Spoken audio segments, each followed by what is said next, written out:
Nice to chat with you, Ryan. So, and thanks, by the way, for your written submission. So I reviewed those.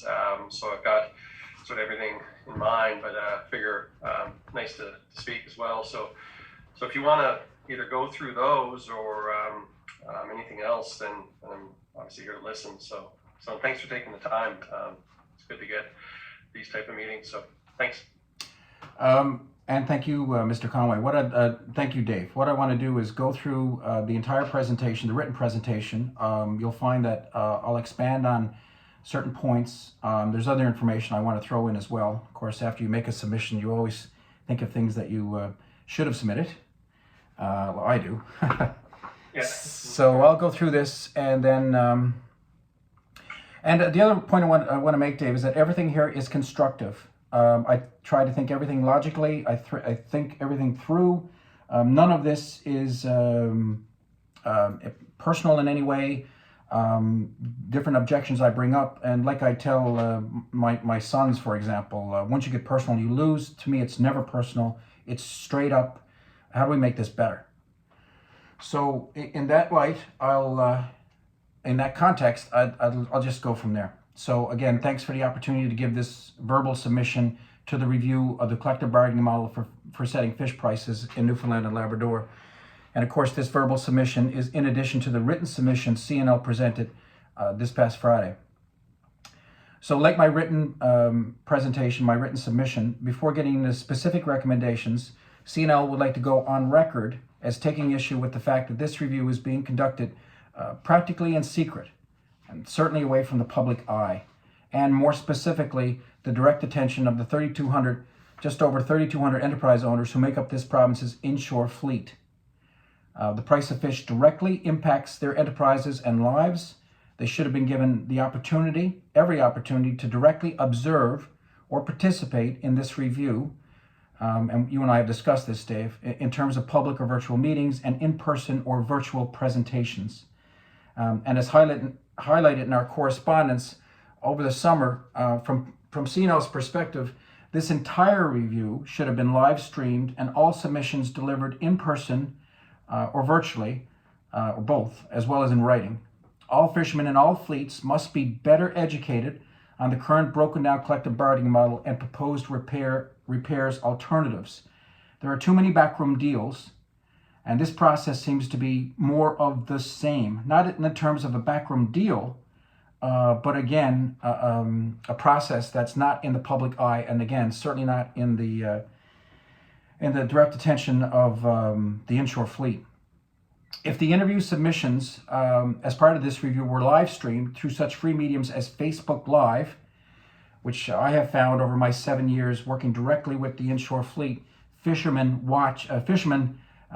they're that demographic that pays attention, for example, to Facebook.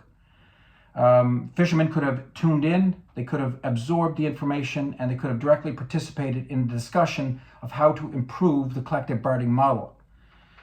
Now, as conductor of this review, Mr. Conway, I realize that you personally did not have any hand in setting the review's mandate, but it is hoped that this message will get through to those who did. An all-party committee has been struck to hold a series of public consultations across the province on changes to the Elections Act. Consultations could have just as easily been arranged with this review of the collective bargaining model for fish pricing. Indeed, that's what the province's Office of Public Engagement is there for. Requesting submissions without a high level of public engagement with the very inshore enterprise owners whose livelihoods hinge on fish prices, from my perspective, was a mistake. It's the same old with the way the inshore fishery is handled. The mandate of this review should also have been expanded to include competition in the processing sector and the implications of weekly limits, and fishing schedules on fish prices. A review such as this, that's focused solely on the collective bargaining model outlined under the Act, will not achieve the ultimate goal, what I see as the ultimate goal of fair market return and uninterrupted, smooth fisheries. It won't achieve that goal without investigating both price and market limitations controls. Price is irrelevant if there's no buyer, which is the other piece of the collective bargaining puzzle. There's another piece to the puzzle: foreign control of the fish processing sector. The purview of this review could have been expanded to include the provincial government's ongoing review of foreign investment in the fish processing sector, which also obviously impacts fish prices. Royal Greenland this past summer reportedly bought northern shrimp from Quebec fishermen for one price this season, and from Newfoundland and Labrador fishermen, inshore fishermen, for another lower price. So, Mr. Conway, CNL also wishes to officially register our concern over your appointment to lead this review. And again, I say this constructively because I have to point out your bias or your perceived bias over the existing bargaining unit representing inshore enterprise owner-operators. Mr. Conway, in your September 28, 2018 decision to deny an application for certification by the Fish&L Union, you wrote, and I quote, "The bargaining unit has existed for decades. Collective bargaining has occurred for the members of this bargaining unit, and the bargaining unit is appropriate for collective bargaining." Mr. Conway, as a nonprofit association representing the distinct voice of licensed, independent owner-operator inshore fish harvesters in this province, CNL profoundly disagrees with your statement that the FFAW Unifor is the appropriate bargaining unit to represent them. Enterprise, this is what it comes down to. Enterprise owners cannot expect the union to negotiate the best possible price for their fish when the FFAW Unifor also represents plant workers and offshore trawlermen in collective bargaining.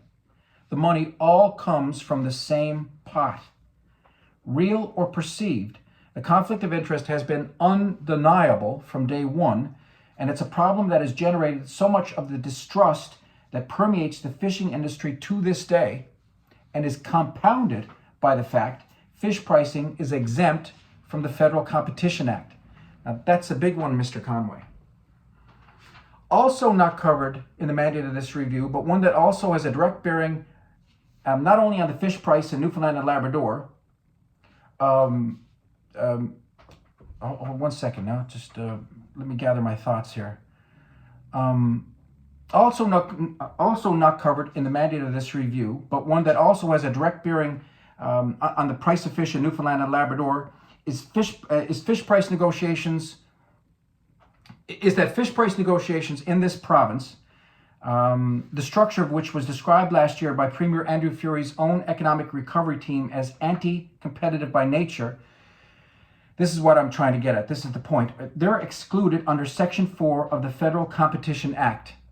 The federal government, I don't know if you're aware of this or not, Mr. Conway, but the federal government announced plans earlier this year to amend the Federal Competition Act. CNL wrote the Prime Minister this past April to request the exclusion of fish pricing be lifted from the Act. No industry, from our perspective, should be excluded from the Federal Competition Act.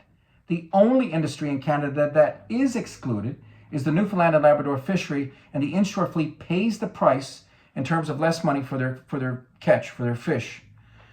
Processors in this province can import fish from the Maritimes, Quebec, and even other countries like France, in the case of Saint-Pierre-Miquelon, for processing at local plants, while those same processors can order the inshore fleet, which cannot access outside buyers, tied to the wharf on trip limits and fishing schedules.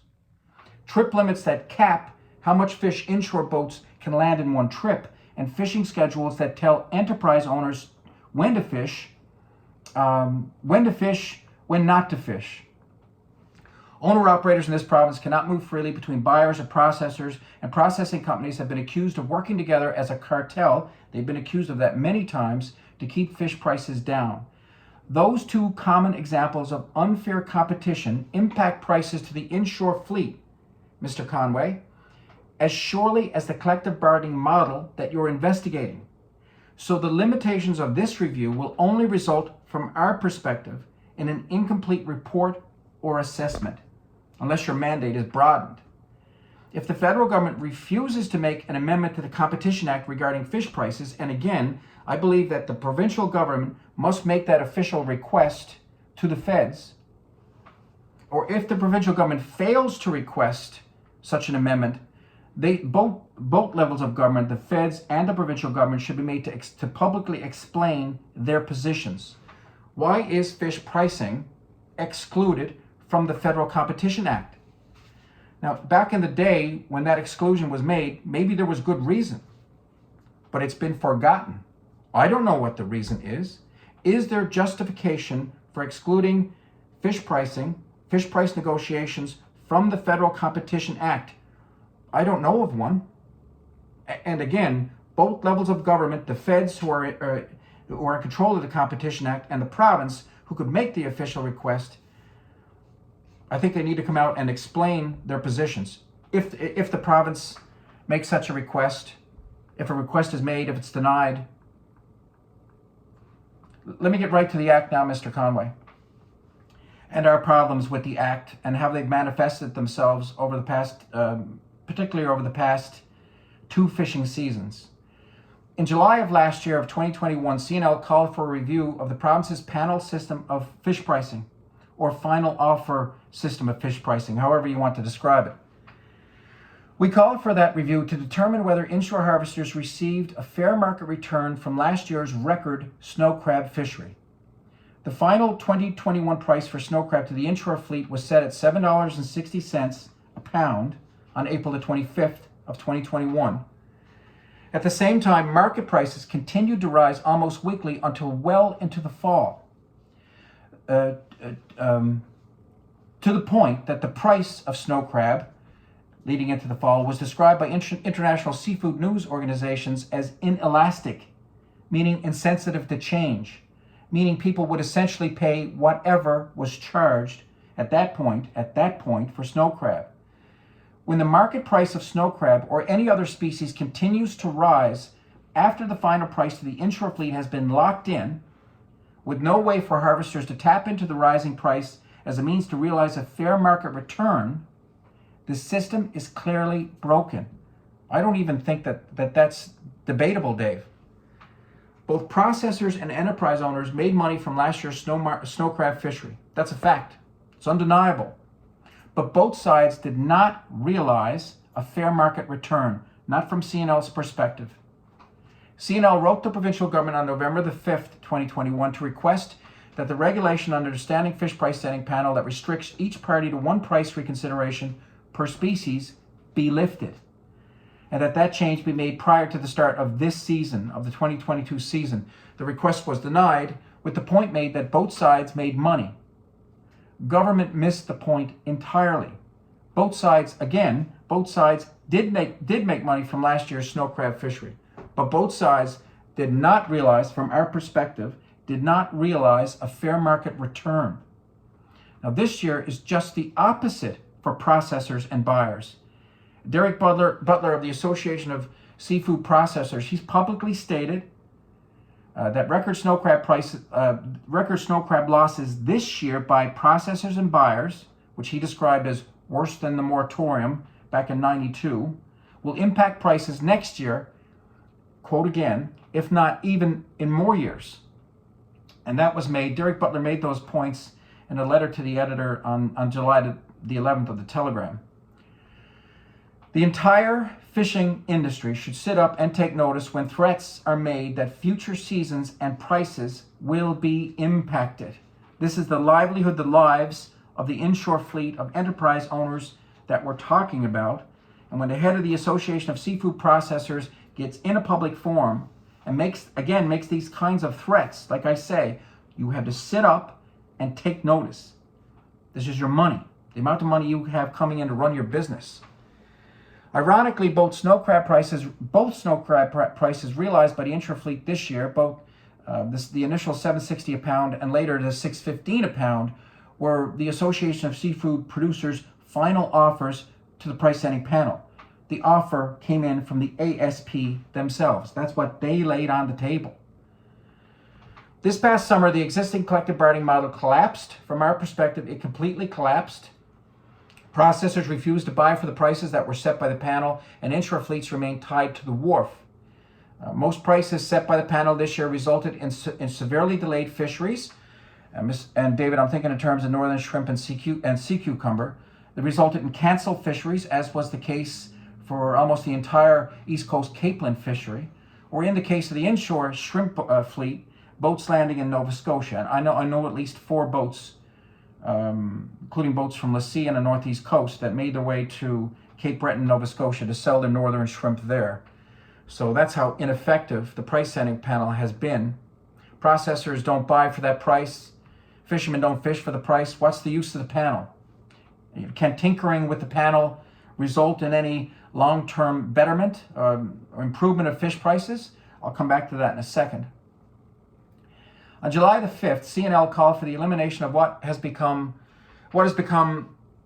known as a farcical, I called it, a farcical system of fish pricing. We called for the elimination of the system that we have now in favor of direct negotiations between the union and processors until prices and contracts were hammered out. We called on that before entire fisheries were lost. And from my perspective, that is what happened. There is no point in government being involved in negotiating the price of fish when its appointed panel does not have the power to enforce prices and its decisions do not result in commercial fisheries. That, from my perspective, is the mandate of the price setting panel. And it cannot, what has been shown clearly this past fishing season, is the panel cannot live up to that mandate. Under the final offer selection of fish pricing, the provincial government appointed panel steps in when and I know you know this, David, the panel steps in when the FFAW Unifor and ASP, generally the ASP, it could be individual processors, it has been in the past, when they can't reach a deal on the price of a particular species. The panel must choose one price or the other, with it's the final decision binding on both sides, when, as the price setting panel so often points out in different reports on different species, the true price is usually somewhere in the middle. From CNL's perspective, that's an abomination of a free market. The end price that's set is obviously not the fair price. It's somewhere, the fair price is somewhere in the middle, and the panel can't go there. In the case of snow crab this past season, at one point, at least one processor attempted to pay far less than the $6.15 a pound reconsideration price set by the panel on May the 16th. The processor did that, and we have this in writing in terms of the paperwork that he passed out to inshore boats. The processor did that by charging owner-operators for services like trucking that in previous years were covered by the negotiated price. Green Seafood Limited, that's the name of the processor. I don't mind saying that. Again, we have the documentation from Greens. They distributed an agreement at the end of June for owner-operators to sign before the company would buy their crab. The document stated that owner-operators agreed to a service fee of $2.22 a pound plus HST for services such as the supply of ice, offloading, discharging, freight, and logistics. Such an action, from our perspective, from everyone's perspective, should be that it completely undermined the province's binding system of fish pricing, which again, as you know, has been in place since 2006. We brought that to the direct attention of the provincial minister responsible for fisheries. That minister told at least one enterprise owner the matter was being looked into, but in the end, there was no investigation by the Labor Relations Board and no indication to that point of whether the FFAW Unifor had even filed a grievance against that particular processing company, again, for undermining the Collective Bargaining Act, the Fishing Industry Collective Bargaining Act. The fact that there were no repercussions, no public repercussions, there was nothing said, except what we managed to get out of the ministers, to such a flagrant violation of the final offer selection process of fish pricing is yet another example that the system is broken beyond repair. Changes to the Act to allow, this is a key point too, David, changes to the Act from our perspective to allow for more price reconsiderations or even legislative teeth to enforce binding decisions, they won't change the fact that the system, again, is an abomination of a free and open market. It must also be noted that not all fish prices are even negotiated using the final offer selection process. It's a bit all over the map. Halibut prices, for example, they're based on actual market returns of processors' buyers and are set up using a multi-step process that takes place over a period of 4 weeks. So I think the exact process, the exact formula goes through the panel, but the system of setting the price again is based on market returns. That's what I mean by all over the map. You've got the final offer selection process. You have this process for halibut processing. Other fish prices like herring are negotiated between the enterprise owner and the processor buyer. The going price for herring today, David, is 15 cents a pound, which is another story and ridiculous as well. Last year's report of the Premier's Economic Recovery Team highlighted that the current collective bargaining model for fish prices in this province, it highlighted the fact that was established as part of the review in 2023. 2023, almost 20 years ago. I'd like to quote from that report, David. Quote, "The relationship between harvesters and processors is often negatively impacted by the collective bargaining structure. This is often at the expense of maximizing value from the market." I absolutely agree with that. One of the key recommendations of that review was from 2003 was to establish a fish auction so that market and quality issues are taken into consideration in the price paid for fish. I think I made a mistake there. This is from the Green Report. This is from the Premier's Task Force on the Economic Recovery Task Force. This recommendation was rejected in preference of price setting by the independent panel and mediation process between the Fish Harvesters Union and plant workers. In other words, the Premier's Economic Recovery Team highlighted a report from 2003. That 2003 report recommended the Premier's Economic Recovery Team highlighted the fact that the relationship between harvesters and processors is often negatively impacted by the collective bargaining structure. To further quote the report of the Economic Recovery Team from last year, I think this is absolutely relevant to what you're doing, David.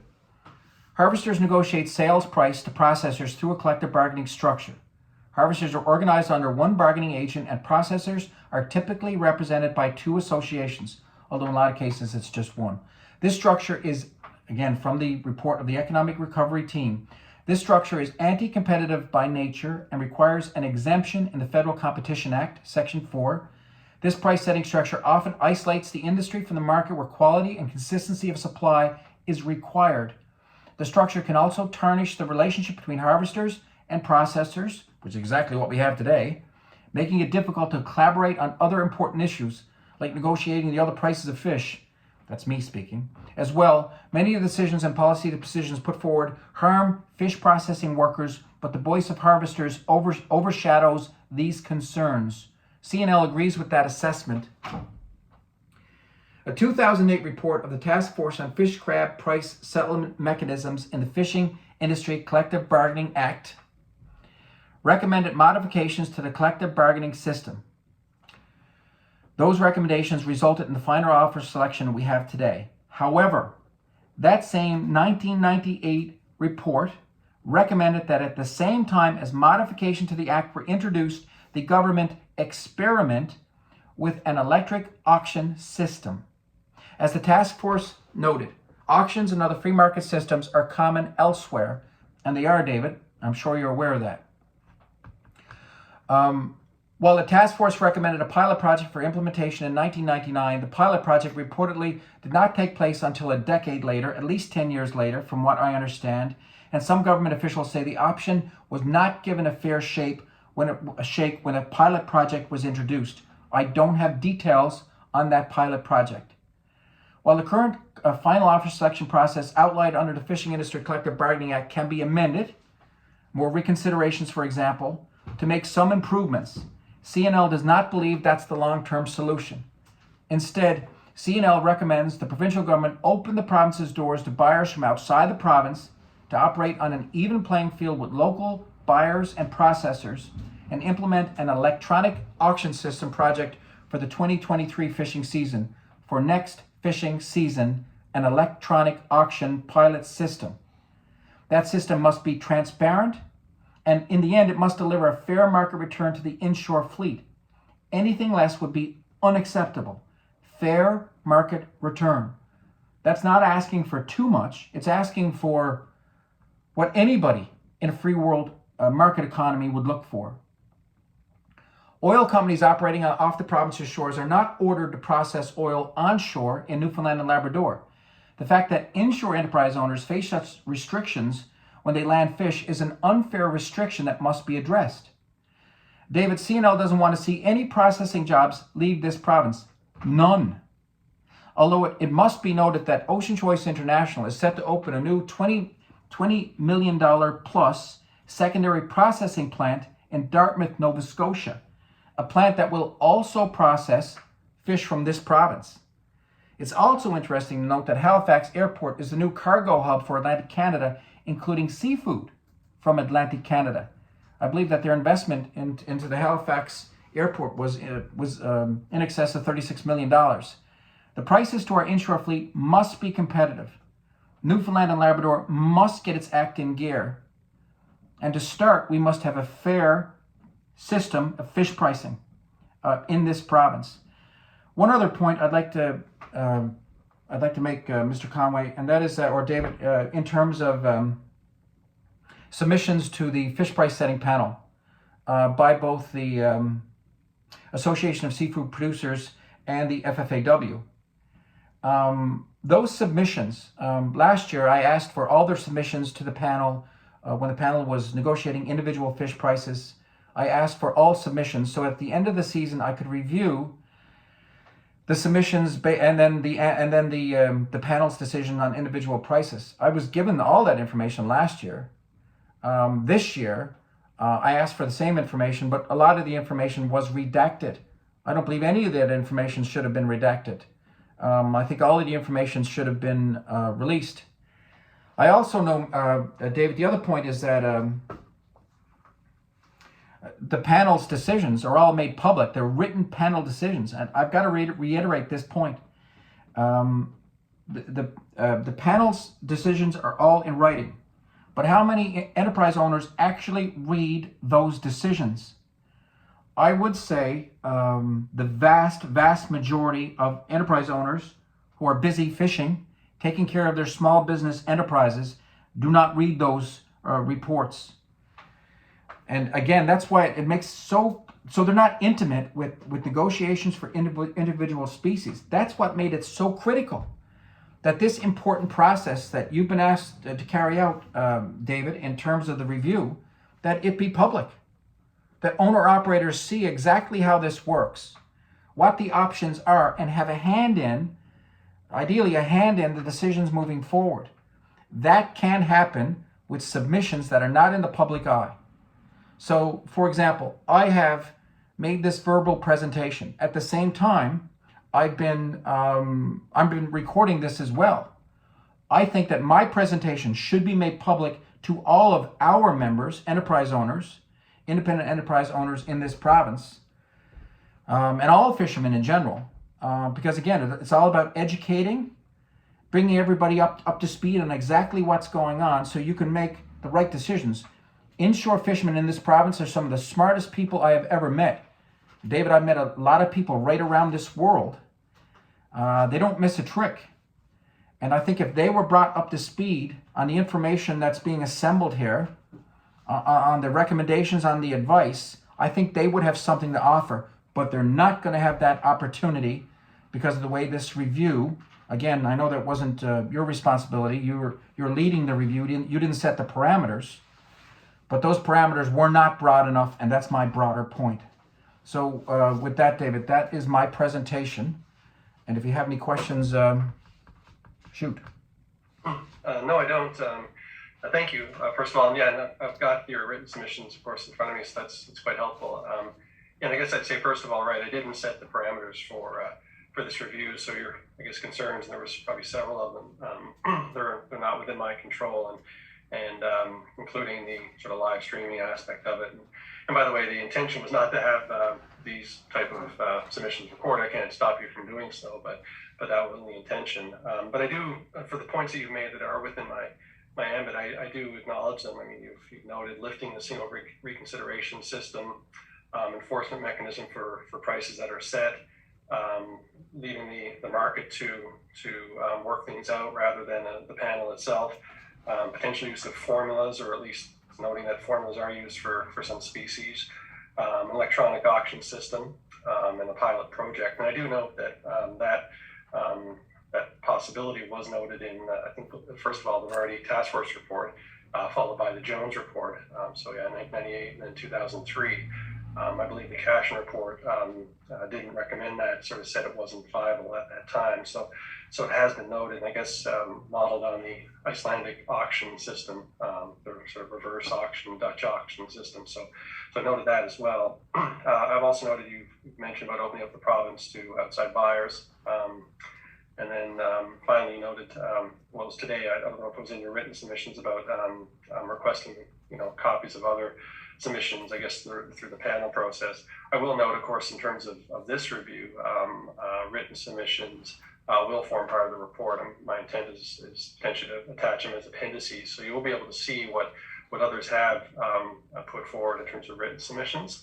And I can't speak to the redaction piece of submissions to the panel itself. That's definitely not within my sort of purview. But thank you. I've noted all of those things, and I've enjoyed this opportunity. And so unless you have anything further to submit to me, that would, I guess, conclude this portion of the review process. Thanks, David, for that. And that was a pretty good summary. But one point that you left out there, and another point that I just want to reiterate, in terms of the Federal Competition Act and the fact that fish pricing in Atlantic Canada is excluded from the Federal Act. Again, I've got to highlight the fact that if it was excluded, when it was excluded, I'm sure there was a reason. I don't know what that reason is. I think it's been long forgotten. And I think that the exclusion has now got to be justified. Maybe it was justifiable when the act was written, when amendments were made to the act. But like I say, they're long forgotten. It needs to be justified again. Why is a fish pricing excluded from the Competition Act? And again, that exclusion has a direct impact on fish pricing. I know that the Federal Competition Act is not part of your purview, but again, it should have been. And it does have a direct bearing on fish pricing. So I really want to highlight that. And also the electronic auction system, the pilot project. There is no transparency in this industry. I've been involved with FishNL, with CNL going back to 2016. And I know that a lot of the work that I've done is bring explanations to light of the way fisheries work, the way pricing works, the way markets work, the way decisions are made. But we need transparency in this industry. And again, when you have one bargaining unit representing all bargaining units, which does not work, again, in terms of perception or reality, it all adds to an incredible amount of mistrust in this industry. An electronic bargaining system, and I am passionate about this, Dave, because again, I've been working on this morning, noon, and night for years, trying to help out their inshore fleet, the economic engine of this province. But that electronic auction system would be transparent. You would have to have outside buyers. And we should look at it as soon as possible as a pilot project. The problems that we have in terms of fish pricing in this province, they do not have in the Maritimes. They do not have in other jurisdictions. And I keep my finger on the pulse of seafood news right around this, not just the country, but the world. So we have to find a system that is fair, will return a fair market return to both sides, in particular the inshore fleet that I represent, obviously, and the processors. A fair, transparent, open system. So thank you very much, David, for this. You're doing important work, and thanks for taking the time to listen.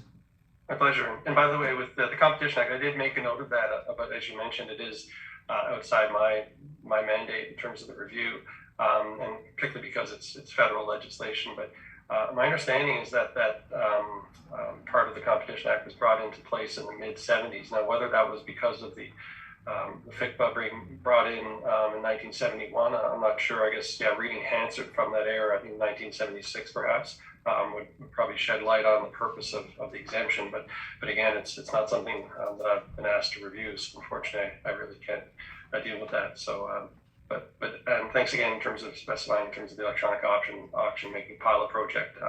And right, my understanding was there was a limited pilot project. It might have been 2008 in sort of beer and fortune area, voluntary related to cod. And yeah, that's, as I understand, the sort of history of attempts to date. So I made note of that.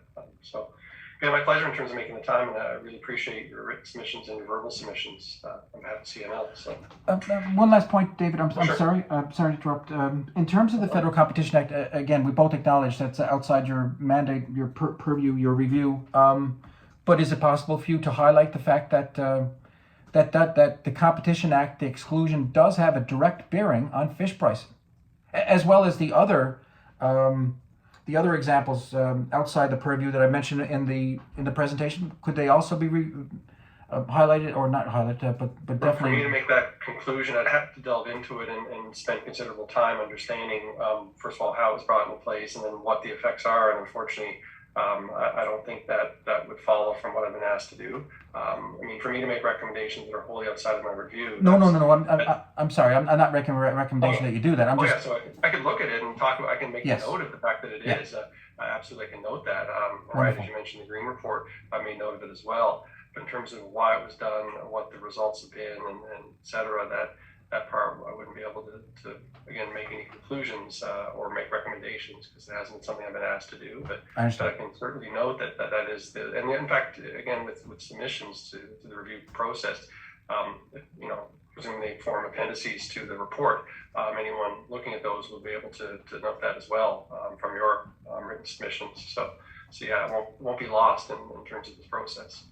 And David, your final report in previous correspondence, I believe you mentioned, will be ready at the end of September. Is that still the timeline? That's my understanding, and of course that again wasn't set by me either.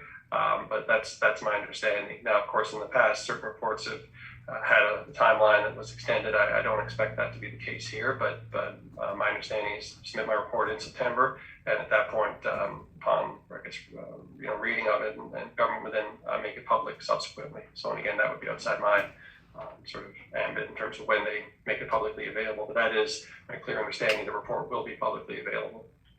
Thank you, David. My pleasure.